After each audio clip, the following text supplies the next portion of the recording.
Salam sehat buat kita semua, tetap mengikuti aturan protokol kesehatan. Kita berjumpa kembali untuk melanjutkan materi pengulangan kita untuk kelas 12 MIA. Pada kesempatan kita kali ini, materi pengulangan kita adalah dari topik listrik statis dalam bentuk soal dan pembahasan. Mari kita mulai bersama-sama. Kita perhatikan soal yang nomor 1. 3 partikel bermuatan listrik Q1 sama dengan positif 4 mikrocoulomb, Q2 sama dengan negatif 1 mikrocoulomb, dan Q3 sama dengan positif 2 mikrocoulomb berada pada titik sudut segitiga sama sisi dengan panjang sisi R sama dengan 3 desimeter seperti pada gambar di bawah. Hitunglah resultan gaya kolom atau gaya elektrostatis yang bekerja pada partikel bermuatan Q3. Ini gambar soalnya, ini partikel Q1, partikel Q2 dan partikel Q3. Kita perhatikan pembahasannya. Dari informasi soal disebutkan Q1 sama dengan positif 4 mikrocoulomb sama dengan positif 4 kali 10 pangkat negatif 6 coulomb. Q2 sama dengan negatif 1,5 mikrocoulomb sama dengan negatif 1,5 kali 10 pangkat negatif 6 coulomb. Q3 sama dengan positif 2 mikrocoulomb sama dengan positif 2 kali 10 pangkat negatif 6 coulomb. R sama dengan 3 desimeter sama dengan 0,3 meter, dan tetapan kolom K sama dengan 9 kali 10 pangkat 9 Newton meter kuadrat per kolom kuadrat. Pertanyaannya adalah gaya resultan pada partikel Q3 yang kita sebut dengan Fr. Dan perlu kita ingat kembali bahwa muatan yang sejenis akan terjadi gaya tolak menolak, dan untuk muatan yang berlawanan jenis akan terjadi gaya tarik menarik. Kita lukiskan kembali soalnya ya.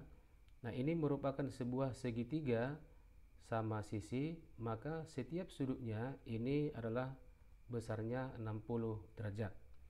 Nah, selanjutnya yang menjadi pertanyaan tadi adalah gaya yang dialami oleh partikel Q3. Maka dari partikel Q3 lah kita nanti akan melukiskan gaya yang dialami Q3 dari Q1 dan yang dialami Q3 dari Q2. Nah, kemudian kita perhatikan tanda muatan Q3 dan Q1 ini adalah sejenis, sama-sama positif. Berarti antara Q3 dan Q1 akan terjadi gaya tolak menolak. Sehingga jika kita melukiskan arah gaya tolak menolak yang dialami Q3 dari Q1, itu arahnya harus menjauhi Q1. Berarti kita lukiskan arahnya ke kanan seperti ini. Maka ini adalah merupakan vektor gaya antara muatan Q3 dan muatan Q1 yang kita beri nama dengan F31.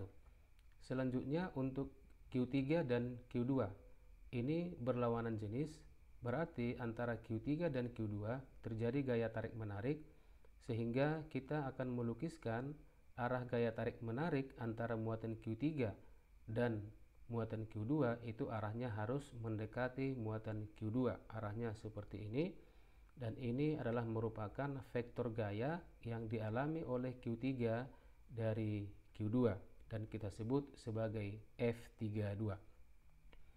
Kemudian kita perhatikan di sini vektor F31 dan vektor F32 itu membentuk sudut tumpul.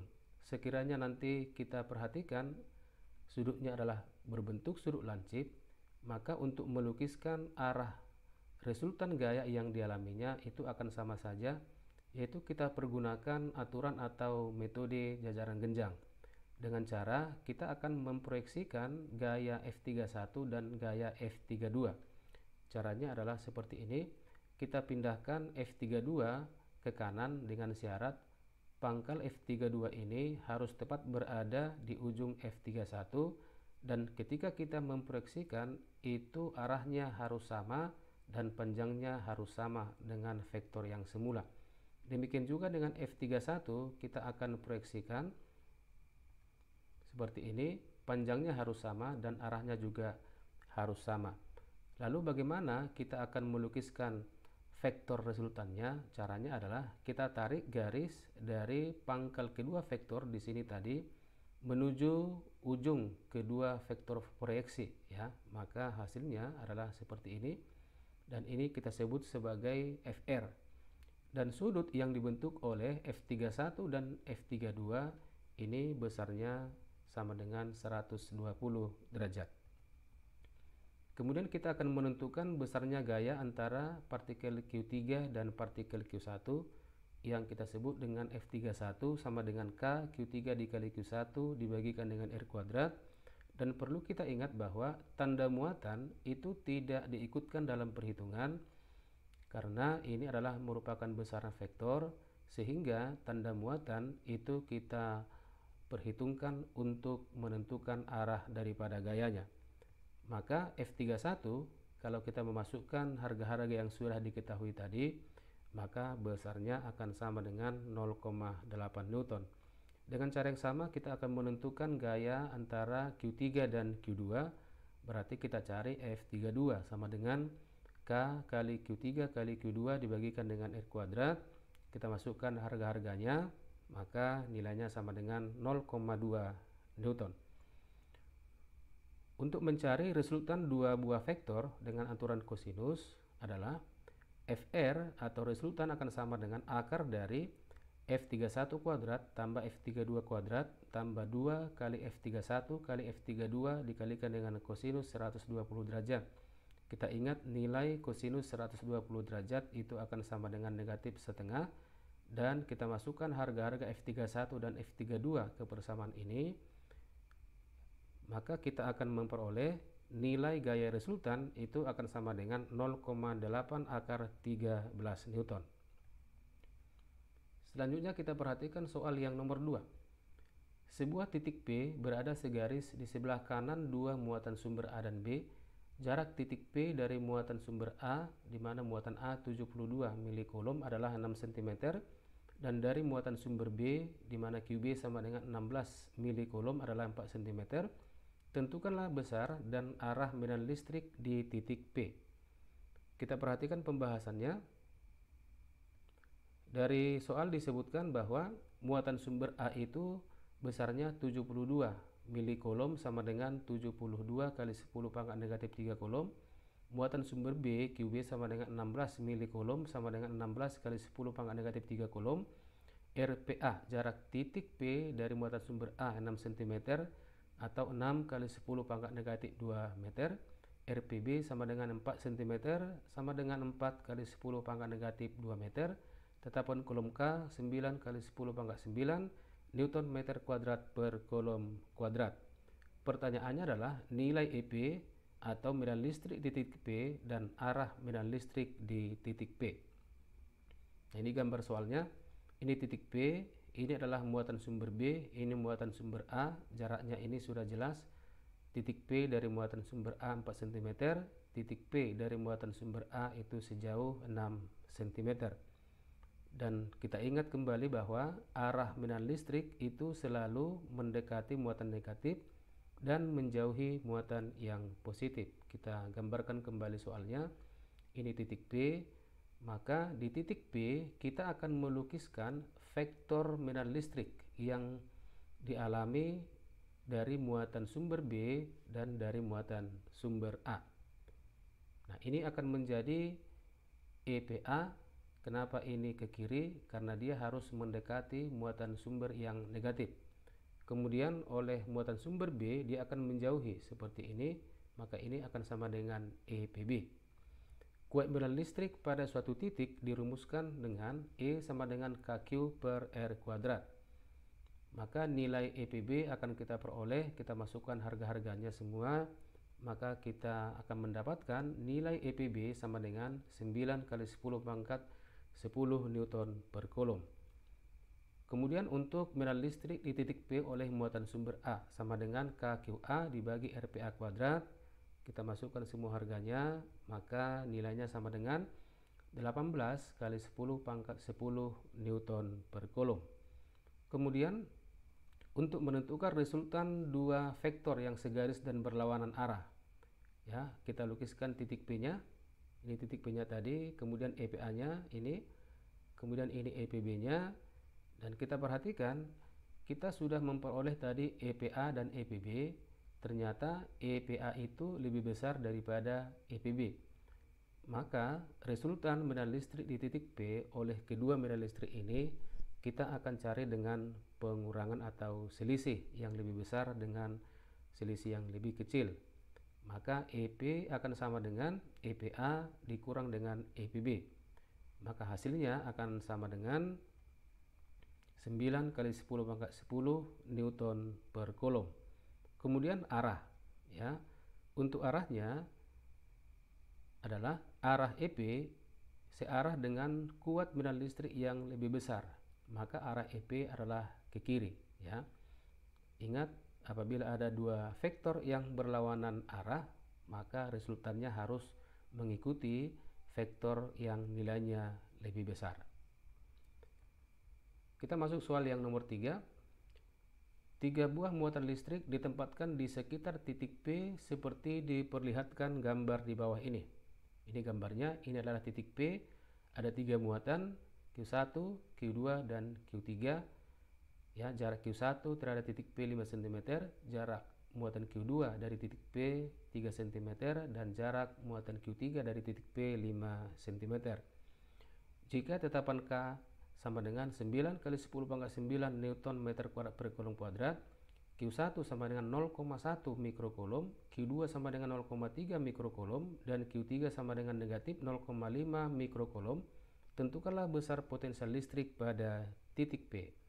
Pembahasannya, dari soal disebutkan Q1 sama dengan 0,1 mikrocoulomb atau 10 pangkat negatif 7 coulomb, Q2 sama dengan 0,3 mikrocoulomb sama dengan 3 kali 10 pangkat negatif 7 coulomb, Q3 sama dengan negatif 0,5 coulomb sama dengan negatif 5 kali 10 pangkat negatif 7 coulomb.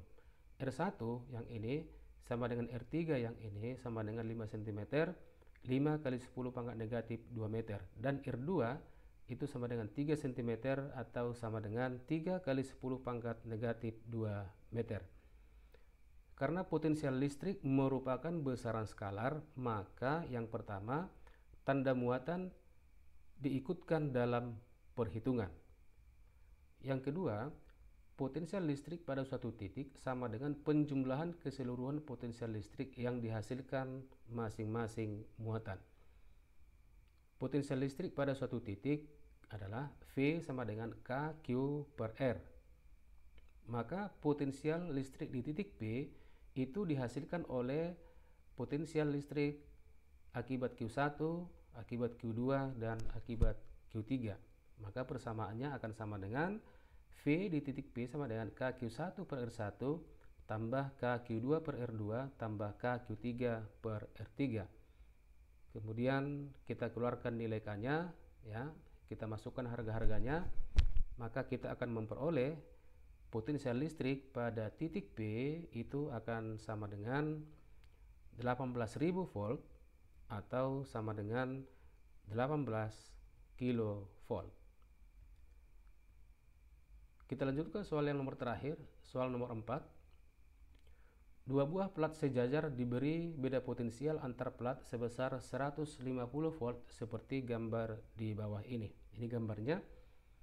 Ini adalah 2 plat sejajar, ini plat A dan ini plat B, dan di antara kedua plat ini ada beda potensial atau delta V sebesar 150 volt.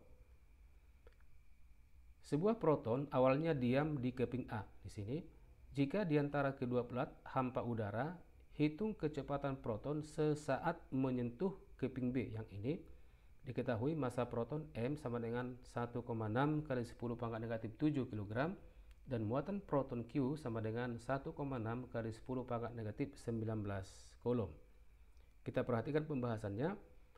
Karena satu-satunya gaya yang mempengaruhi proton, ya, adalah gaya listrik yang berada dalam daerah medan listrik yang konservatif, maka pada sistem ini kita akan berlakukan hukum kekekalan energi mekanik, di mana hukum kekekalan energi mekanik itu adalah energi mekanik awal itu sama dengan energi mekanik akhir, dan energi mekanik itu adalah penjumlahan dari energi potensial tambah energi kinetik, sehingga EPA tambah EKA akan sama dengan EPB tambah dengan EKB. di mana energi potensial itu akan sama dengan muatan dikalikan dengan potensial, dan energi kinetik itu sama dengan setengah mv kuadrat. Kita perhatikan di sini ada dua simbol yang sama, di sini ada V, di sini ada V. Nah, untuk membedakan mana yang potensial, mana yang kecepatan, maka untuk menandakan potensial, maka penulisannya harus lebih besar dibandingkan dengan penulisan untuk simbol kecepatan. Maka kita buat persamaannya, EPA berarti sama dengan Q kali VA tambah EKA setengah MVA kuadrat sama dengan EPB Q dikali VB tambah EKB sama dengan setengah MVB kuadrat, di mana VA sama dengan 0 karena di sini disebutkan tadi ya proton itu mula-mula di A dan diam, maka VA akan sama dengan 0. Maka kita pindahkan Q dikali VB ke ruas kiri, maka di ruas kiri akan sama dengan QVA dikurang QVB akan sama dengan setengah MVB kuadrat. Dan kemudian kita perhatikan di sini bahwa plat B itu ada simbol seperti ini ya. Ini simbol ini sama dengan dibumikan atau digroundkan, maka potensial untuk suatu titik yang dibumikan itu akan sama dengan 0, sehingga VB itu kita buat sama dengan 0. Maka persamaannya akan menjadi Q kalikan dengan potensial di titik A akan sama dengan setengah MVB kuadrat. Maka dari persamaan ini kita akan bisa menentukan terlebih dahulu VB kuadrat akan sama dengan 2 dikali Q dikali VA dibagikan dengan M. Maka nilai VB akan sama dengan akar dari 2Q kali VA dibagikan dengan M. Ini kita rasionalkan. Maka persamaan untuk VB akan sama dengan 1 per M dikalikan dengan akar dari 2 dikali Q dikali M dikalikan dengan potensial di titik A. Selanjutnya kita masukkan harga-harganya semua, maka kita akan memperoleh kecepatan proton sesaat menyentuh keping B itu akan sama dengan akar 3 kali 10 pangkat 5 meter per sekon. Dan sebagai catatan, usaha oleh gaya konservatif tidak dipengaruhi oleh bentuk lintasan dan selalu bisa dinyatakan dalam bentuk energi potensial awal dan energi potensial akhir. Demikianlah pembelajaran kita kali ini. Semoga bermanfaat, dan ingatlah, kesempatan tidak akan pernah bisa kita ulang kembali.